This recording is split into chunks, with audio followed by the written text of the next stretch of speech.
Here are the most evil beings from the book of Revelation. Number 1. Apollyon. The names Apollyon and Abaddon appear in Revelation 9:11. They had as king over them the angel of the abyss, whose name in Hebrew is Abaddon, and in Greek is Apollyon. Abaddon means place of destruction in Hebrew, and Apollyon literally means destroying king in Greek. In Revelation 8 and 9, John speaks of the 7 trumpets that the angels will sound towards the end times, which will mark the beginning of a series of 7 judgments on the men of the earth. When the 5th angel sounds the trumpet, the abyss, a great smoking pit, will open, and a horde of demonic locusts will come out of it. Revelation 9:1-3. They will be given the power to torture all those who do not have the seal of God on their foreheads. Verse 4. The pain they will inflict will be so intense that they will wish to die, but will not be able to. Verse 6. Abaddon. Apollyon is the prince of the abyss and the king of these demonic locusts. This shows that the enemy camp is organized with the title of king. In the book of Daniel, we encounter the prince of Persia, who is also a high-ranking demon. The terms king and prince show connections to a kingdom with forces that oppose us. Abaddon, Apollyon are often used as synonyms for Satan. However, Scripture seems to distinguish the 2 characters. Apollyon and Abaddon have the same thoughts of destruction and torment. Satan appears later in Revelation, locked in the abyss for 1,000 years. Revelation 21:3. Then released to wreak havoc on earth. Verses 7-8. Before undergoing his final and eternal condemnation. Verse 10. Abaddon. Apollyon is probably a minion of Satan, a destructive demon and one of the princes, dominions and authorities mentioned in Ephesians 6:12. The Pilgrim's Progress. John Bunyan's classic allegory features a memorable scene in which Christian fights a demonic monster named Apollyon. True to his name, Apollyon nearly destroys him, but the pilgrim's armor allows him to withstand his attack and his sword to repel him. Bunyan's Apollyon is a symbolic representation of our spiritual enemy, but his inspiration for this character is literal. The Abaddon, Apollyon of Revelation, is a very real character who will make men suffer during God's judgment. The book of Revelation contains a lot of symbolic language, and through the continued use of symbols, we can visualize what would otherwise be incomprehensible. It cannot be overemphasized that this is intended to aid our understanding, not hinder it. Many people have ignored the teachings of the book of Revelation precisely because of its highly symbolic nature, believing the symbols are too obscure to convey a clear message. This is not at all the case, as can be seen by classifying them into 4 categories. Some are obvious in their meaning. The dragon or serpent is the devil. The lake of fire is hell. The great white throne is the seat of the Lord's judgment. Some are explained in context. The stars are angels. The candlesticks are the churches. The seals, trumpets, and cups are disasters. Let's look at the context of Revelation 9:11, which sees the appearance of Apollyon in Revelation 8:9. John describes a period during the end times when angels sound 7 trumpets. Each trumpet heralds the approach of a new judgment, which will fall upon the inhabitants of the earth. Immediately after the 5th angel sounded the trumpet, a star fell from heaven. This star opened the shaft of the abyss. Revelation 9:2, unleashing a battalion of demonic soldiers likened to a plague of locusts, resembling horses prepared for battle. Verse 7. At that point, hail and fire mixed with blood had already been thrown to the earth, and 1/3 of the earth was burned up, and 1/3 of the trees were burned up, and all green grass was burned up. Revelation 8:7. This event marks the beginning of the end, during which Satan and the armies he controls will be released. He will be allowed to prevail over those who reject Christ the King. During the purification of the whole earth to make way for a new heaven and a new earth, these beings will be granted the authority to inflict unimaginable torment on anyone not bearing God's seal. Their plan will be so fierce that victims will wish to die. The entity known as Abaddon or Apollyon holds dominion over the abyss and is also recognized as the leader of the swarms of locusts that inhabit it, since he is the king of locusts. And since he bears the name Abaddon or Apollyon, he's a high-ranking demon leader. The seals, trumpets, and cups of the end times encompass the great day of God's wrath and serve to judge the wicked kingdom of the Antichrist. The Abaddon or Apollyon of Revelation is a real demon who will one day impose real pain on real people during God's real judgment. The torment of the locusts will be allowed for 5 months. The lifespan of locusts is 5 months, and the season of attack by locusts is 5 months. This seems to justify the use of this number of months for the duration of the torment. The anguish and agony will not last just a few days, but as long as the locusts exist, the only way to end this attack by Abaddon's locusts is for the attackers to cease sowing destruction. The torment is so atrocious that it is comparable to the venom of a scorpion, and the suffering will be so severe that people will wish they were already dead. They will seek death but will not find it. It is clear and recurrent in the Bible that demons exist. They are entities that oppose God's supremacy. They seek to carry out their ungodly rebellion by influencing people to live in a way that contradicts God's stated intentions. At the same time, they remain under His control and can be used to accomplish the divine plan. The desire of demons is to distance us from God by promoting sin, arousing temptations, tormenting and scaring us. They are characterized by the fact that they are spirits immutable and immortal. Demons are not omniscient, and their power is limited to what God authorizes. Number 2, Satan. Many important facts about Satan are revealed in Revelation 12. During a rebellion before the world began, Satan and a third of the angels were cast out of heaven. The archangel Michael and the other angels will war against him and his demons, and he will be permanently excluded from heaven. Revelation 12:3-4. Then another sign appeared in heaven, an enormous red dragon with 7 heads and 10 horns and 7 crowns on its heads. Its tail swept a third of the stars out of the sky and flung them to the earth. The dragon stood in front of the woman who was about to give birth, so that it might devour her child the moment it was born. Verses 7-9. Then war broke out in heaven. Michael and his angels fought against the dragon, and the dragon and his angels fought back. But he was not strong enough, and they lost their place in heaven. The great dragon was hurled down, that ancient serpent called the devil, or Satan, who leads the whole world astray. He was hurled to the earth, and his angels with him. Satan will try to prevent God from accomplishing his earthly kingdom, but God will prevail. Here is what you need to know about your adversary. First, he is a liar and the father of lies. John 8:44, you belong to your father, the devil, and you want to carry out your father's desires. He was a murderer from the beginning, not holding to the truth, for there is no truth in him. When he lies, he speaks his native language, for he is a liar and the father of lies. Every lie Satan tells has the ultimate goal of destroying and annihilating you. That is his ultimate aim. We see this harsh reality in Revelation 21:8, but the cowardly, the unbelieving, the vile, the murderers, the sexually immoral, those who practice magic arts, the idolaters, and all liars, they will be consigned to the fiery lake of burning sulfur. This is the second death. Furthermore, his true nature is highlighted in John 10:10. The thief comes only to steal and kill and destroy. I have come that they may have life and have it to the full. Secondly, Jesus lets us know that Satan is a murderer. John 8:44. You belong to your father, the devil, and you want to carry out your father's desires. He was a murderer from the beginning. Satan cannot really give life.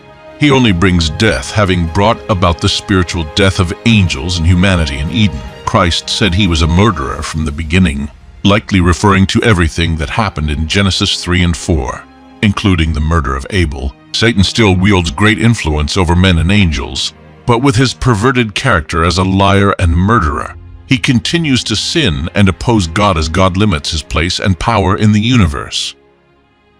Thirdly, Jesus lets us know that he saw him fall from heaven. In Luke 10:18, Jesus says, he replied, I saw Satan fall like lightning from heaven.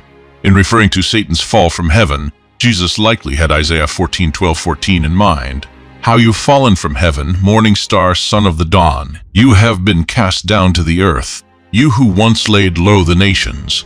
You said in your heart, I will ascend to the heavens. I will raise my throne above the stars of God. I will sit enthroned on the Mount of Assembly, on the utmost heights of Mount Zaphon. I will ascend above the tops of the clouds. I will make myself like the Most High. Lucifer had exalted himself in pride, but God cast him down from his original place in heaven. Jesus' statement in Luke 10:18 speaks in a general sense of Jesus' pre-existence and Satan's defeat at the Lord's hand. The Bible describes how Christians need to be aware of his schemes. 1 Peter 5:8. Be alert and of sober mind. Your enemy, the devil, prowls around like a roaring lion looking for someone to devour. Number 3. The false prophet. Revelation 13:11-18. Then I saw a second beast coming out of the earth. It had 2 horns like a lamb, but it spoke like a dragon. It exercised all the authority of the first beast on its behalf, and made the earth and its inhabitants worship the first beast, whose fatal wound had been healed. And it performed great signs, even causing fire to come down from heaven to the earth in full view of the people. Because of the signs it was given power to perform on behalf of the first beast, it deceived the inhabitants of the earth. It ordered them to set up an image in honor of the beast, who was wounded by the sword, and yet lived. The second beast was given power to give breath to the image of the first beast, so that the image could speak and cause all who refused to worship the image to be killed. It also forced all people, great and small, rich and poor, free and slave, to receive a mark on their right hands or on their foreheads, so that they could not buy or sell unless they had the mark, which is the name of the beast, or the number of its name. This calls for wisdom. Let the person who has insight calculate the number of the beast, for it is the number of a man. That number is 666. The second beast comes up out of the earth rather than the sea. Although it appears gentle, humble, and benevolent, the horns indicate that it will wield power. Jesus specifically warned believers to beware of false prophets who may appear harmless, but can be highly destructive. Matthew 7:15, beware of false prophets who come to you in sheep's clothing, but inwardly they are ravenous wolves. The false prophet is able to perform great signs and wonders, like bringing fire down from heaven, Revelation 13:13.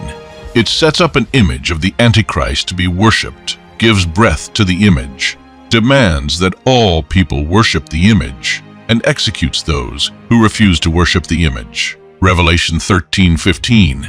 It deceived the inhabitants of the earth by the signs it was allowed to perform in the presence of the beast, telling those who dwell on the earth to make an image to the beast that had the wound of the sword and yet lived. And it was allowed to give breath to the image of the beast, so that the image of the beast could even speak and cause all who would not worship the image of the beast to be killed. The false prophet will also force everyone to receive a permanent mark, just as slaves did in John's time, to show total devotion to the Antichrist and rejection of God. Only those who receive the mark will be able to do business, but accepting the mark will result in eternal death. Revelation 14:10. The Bible makes clear that humans will fully understand that in accepting the mark, they are not only accepting an economic system, but also a system of worship that rejects Jesus Christ. The number of the beast is revealed in Revelation 13:18 as 666. Satan is the anti-God, the beast is the Antichrist, and the false prophet is the anti-Holy Spirit. The unholy Trinity will persecute believers and deceive many others, causing their eternal ruin. However, God's kingdom will triumph. Number 4. The Antichrist. What is the identity of the Antichrist? How will we be able to identify him? During the tribulation, a man, the Antichrist, will rise to unite the world under one authority, according to the Bible. Like his father, the devil, this global tyrant will disguise his true evil nature under the guise of an angel of light, but will ultimately act according to his wicked nature. The Antichrist is someone who opposes Christ. Anti can also mean in place of, and both meanings apply to this coming global leader. He will openly oppose Christ while impersonating Christ. The Antichrist will do everything in his power to live up to his appalling title as Satan leads the forces of the world in the battle of Armageddon. He will persecute and torture. When he makes his appearance, people will flock to him like flies to honey, and they will do whatever he asks. As Daniel predicts, the next world leader will be known for his eloquence, which will draw the attention and admiration of the world. Daniel goes on to tell us that not only will this silver-tongued orator speak in pompous terms, but he will also speak arrogantly against God. The Apostle John describes him similarly in the book of Revelation. The beast was given a mouth to utter proud words and blasphemies, and to exercise its authority for 42 months. Revelation 13:5. The Antichrist is described as a man whose appearance was more stout than his fellows. He will be extremely irresistible to the masses because of his charismatic personality, oratorical talents, and outstanding appearance.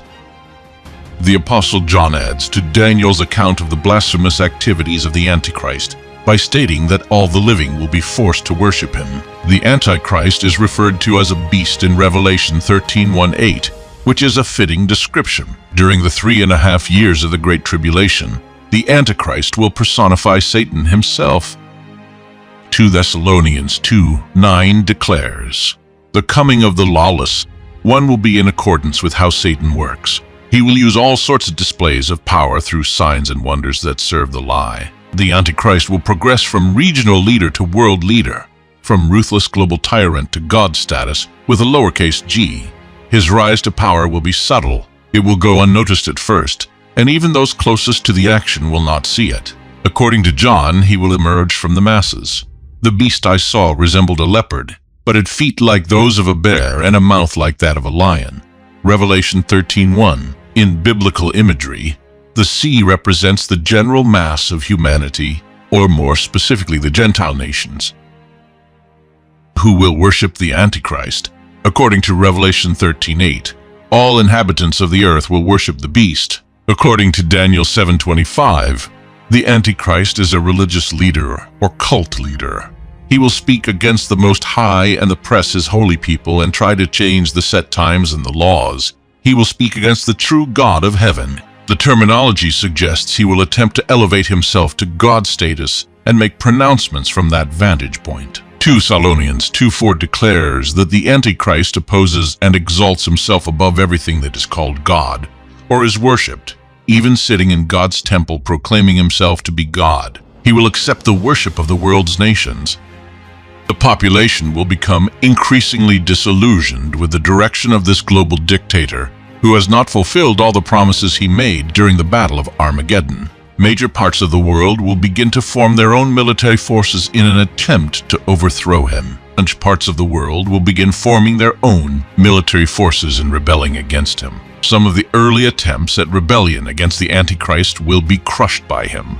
But one event will prevent him from reaching his goal of destroying Israel and Jerusalem. According to Revelation 13:3, the Antichrist will be mortally wounded around the middle of the tribulation, but Satan will miraculously heal his wound. One of the heads of the beast seemed to have had a fatal wound, but the fatal wound had been healed. The whole world was filled with wonder and followed the beast. Revelation 13:3. Did the resurrection of the beast during the tribulation really take place, or is it just a magician's trick? Christian writer Hank Hanegraaff states, "Satan can parody the works of Christ through all kinds of counterfeit miracles, signs, and wonders." 2 Thessalonians 2:9. But he cannot literally do what Christ did, namely, raise himself from the dead. Many agree with Hanegraaff's notion that the satanic trio, the dragon, the beast, and the false prophet, does not perform real miracles, but only seems to do so through sleight of hand. This beast, whose fatal wound was healed, came out of the sea as the dragon, identified as Satan in Revelation 22. Looked on from the shore, Revelation 13:1, like the dragon, the beast had 10 horns and 7 heads. The beast was given authority from the dragon, Revelation 13:2. The heads and horns represent kings who give their authority to the beast, Revelation 17:9-13. John describes this beast as a leopard, which has feet like a bear and a mouth like a lion, Revelation 13:2. John's description recalls other depictions of world powers, Daniel 7, indicating this beast would have elements of some of those ancient powers, but this beast will suffer a mortal wound to one of its heads, kings and kingdoms. The mortal wound was healed, and the earth is amazed at this beast and its apparent power of resurrection. The world will worship this beast, Revelation 13:3. Recognizing that Satan gave his authority to this beast, the world will also worship the dragon. Verse 4. As John describes these things, another beast appears. This second beast causes the whole earth to worship the ten-horned, seven-headed beast, whose fatal wound was healed. Verse 12. It does this by performing signs or miracles and by emphasizing the beast whose fatal wound was healed. Verse 14. The beast whose fatal wound was healed corresponds to the fourth beast described in Daniel 7:7-8. This beast had a horn that uttered many blasphemies. It seems this horn would later receive a mortal wound that is healed, but the beast is ultimately killed and consumed by fire. Daniel 7:11. Daniel understood that this fourth beast was different from the others he had seen, being much more fierce. Daniel 7:19. The beast would give rise to 10 kings, and after them another who would subdue 3 of the kings. Daniel 7:24. This more powerful king will attack the saints and have authority to rule for 3.5 years, but after that his kingdom will be destroyed. Daniel 7:25. John's revelation adds that this king will have a mortal wound that is healed. Revelation 13:3. His power will be boosted by miraculous events. Jesus warned about this kind of deceitful person when he stated that many would come in his name, claiming to be the Christ and seeking to mislead many. Matthew 24:5-11. The particular beast whose mortal wound was healed will be the end-time Antichrist, the ruler who will come. Daniel 9:26. The Apostle Paul calls him the man of lawlessness, the son of destruction. 2 Thessalonians 2:3. He will come with great power and will deceive many, even with a counterfeit resurrection. The purpose of the Antichrist's deception is to convince many that he is the Savior and the one to be worshipped. But unlike the true Messiah, this beast's mortal wound will only be temporarily healed. He will later be killed and judged, while the true Christ will be victorious and establish his kingdom in righteousness.